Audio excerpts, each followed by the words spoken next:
ရင်ထင်းရဲတယောက်ကအရက်မူးမောင်းစစ်ဆေးဖို့ဇိမ်ခံကားတစ်စီးကိုတားလိုက်ပေမဲ့ကားမောင်းသူကတိတ်ကိုထူးဆန်းနေပါတယ်။သူ့မျက်လုံးတွေကသွေးရောင်လွှမ်းနေပြီးမျက်နှာပေါ်မှာလည်းအနီရောင်ဆက်ပြောက်တွေကပေါ်လိုက်ပြောက်လိုက်ဖြစ်နေပါတယ်။ရဲအရာရှိကမင်းမြန်စစ်ဆေးရမဲ့ကားမောင်းသူကဘာတခုမှပြန်မပြောရဘူး။ရုတ်တရက်ဆိုသလိုသူကလီဘာကိုစောင့်နှင်းပြီးကားကိုအချိန်ပြင်းပြင်းနဲ့မောင်းထွက်သွားပါတော့တယ်။ရဲအရာရှိကလည်းအလိုလိုကားပြတင်းပေါက်ကိုလှမ်းဆွဲထားလိုက်မိပါတယ်။ရဲအရာရှိအော်ဟစ်နေတာကိုကြားပေမဲ့ကားမောင်းသူကအချိန်မလျှော့တဲ့အပြင်ရဲအရာရှိကိုတတောင်နဲ့ပါအချိန်ချင်းစောင့်ထိုးနေခဲ့ပါတယ်။ရဲအရာရှိမြေပြင်ပေါ်ပြုတ်ကျသွားတဲ့အခါကားမောင်းသူကမထီမဲ့မြင်တဲ့ကားကိုနောက်ပြန်ဆုပ်ပြီးသူ့ကိုရဲရဲဆက်ဆက်တက်ကြိတ်ရွတ်တိုက်ဆွဲခဲ့တာကြောင့်ရဲအရာရှိဟာတေးလူမျိုးပါဖြစ်သွားခဲ့ပါတယ်။သူ့အဖေအပြင်းထန်ဒဏ်ရာရနေတာကိုမြင်လိုက်ရတဲ့ချက်ခါကုကယ်ရမဲ့ငိုကြွေးနေုံသာတက်နိုင်ခဲ့ပါတယ်။သူနဲ့သူ့အဖေဟာယေရှုကိုအလွန်ယုံကြည်တတ်ဝင်သူတွေဖြစ်လို့ချက်ခါသူ့အဖေအသက်ရှင်ဖို့အတွက်ဖះเจ้าကိုအမြန်ဆုံးပြေးပြီးဆုတောင်းခဲ့ပါတယ်။ဒါပေမဲ့အဲ့ဒီနောက်မှာပဲသူ့အဖေဖြစ်သူရဲအရာရှိဟာတေဆုံးသွားခဲ့ပါတယ်။ဂျက်ရဲ့ယုံကြည်မှုတွေအားလုံးပြိုလဲပျက်စီးသွားခဲ့ပါတော့တယ်။သူဟာဘုန်းတော်ကြီးကိုလက်ဝါးကတိုင်နဲ့ပြစ်ပေါက်ခဲ့ပြီ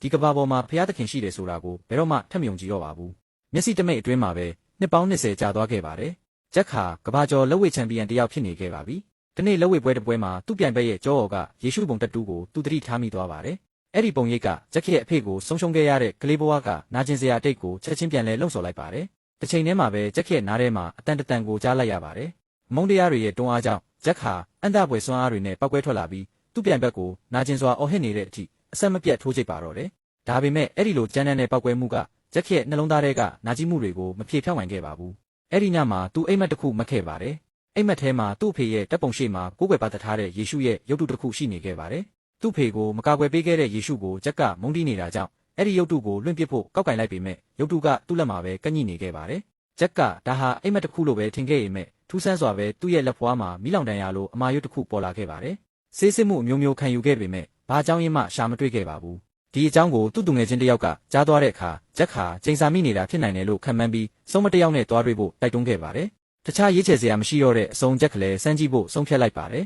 ။စုံမကသူ့မျက်နှာကိုမမြင်နိုင်ပေမဲ့သူ့နောက်မှာတရဲတအုပ်လိုက်နေတာကိုတော့မြင်နေရပါတယ်။ပြီးနောက်ဂျက်ရဲ့ဒဏ်ရာကိုအသုံးပြုပြီးသူမကစံပစ်ပေတင်ဟောလိုက်ပါတယ်။ဟောကိန်းဖြေအရအဲ့ဒီဒဏ်ရာဟာလက်ဝါးကတိုင်တစ်ခုနဲ့ဆက်ဆက်နေတယ်လို့ဆိုပါတယ်။စုံမရဲ့ညွှန်ကြားမှုအတိုင်းဂျက်ဟာခရစ်ယာန်ဖះเจ้าတော်တစ်ခုစီကိုရောက်လာခဲ့ပါတယ်။ဒါပေမဲ့သူဖះเจ้าလေးကိုဝင်ဖို့စူးစမ်းလိုက်တဲ့အချိန်မှာပဲနားမလည်နိုင်တဲ့စွမ်းအားတစ်ခုကသူ့ကိုတားဆီးထားခဲ့ပါတယ်။တစ်ချိန်တည်းမှာပဲဖះเจ้าထဲမှာဘုန်းတော်ကြီးနှစ်ပါးကနတ်ဆိုးတစ်ကောင်ကိုနှိမ်နင်းနေခဲ့ကြပါတယ်။ထင်မှတ်မထားပဲနတ်ဆိုးကရုံထွက်လို့မြောက်သွားပြီးဘုန်းတော်ကြီးတွေစီကိုပြေးဝင်တိုက်ခိုက်ပါတော့တယ်။မကြခင်မှာပဲဘုန်းတော်ကြီးအငယ်ဟာအရန်ကြောက်လန့်ပြီးလှည့်ထွက်ပြေးသွားခဲ့လို့အားနေနေတဲ့ဘုန်းတော်ကြီးအိုကြီးတယောက်တည်းကြောက်စရာနတ်ဆိုးနဲ့ကူကယ်ရမဲ့ရင်ဆိုင်နေခဲ့ရပါတယ်။သူဟာဖះသခင်ရဲ့ကာကွယ်ဆောင်ရှောက်မှုကိုသာဆုတောင်းနေုံတက်နိုင်ပါတော့တယ်။အဲ့ဒီအချိန်မှာပဲဂျက်ကနတ်ဆိုးကိုမြေပြင်ပေါ်လဲကျသွားအောင်စောင့်တွန်းလိုက်ပါတယ်။အဲ့ဒီနောက်မှာတော့ထူးဆန်းတဲ့အဖြစ်အပျက်တစ်ခုဖြစ်ပျက်ခဲ့ပါတယ်။နတ်ဆိုးရဲ့မျက်နှာကနေမိခိုးမေးတွေထွက်လာပြီးသူ့ရဲ့အရေပြားတွေကမိတောက်ဖြူရောင်တွေနဲ့လောင်ကျွမ်းလာပါတယ်။တကယ်တော့ဒါဟာဂျက်ရဲ့သွေးကနတ်ဆိုးရဲ့အရေပြားကိုထိမိသွားခဲ့လို့ဖြစ်ပါတယ်။ဘုန်းတော်ကြီးကအခွင့်အရေးကိုအရယူပြီးနတ်ဆိုးရဲ့ခေါင်းပေါ်ကိုရေမွန်တွေလောင်းချလိုက်ပါတယ်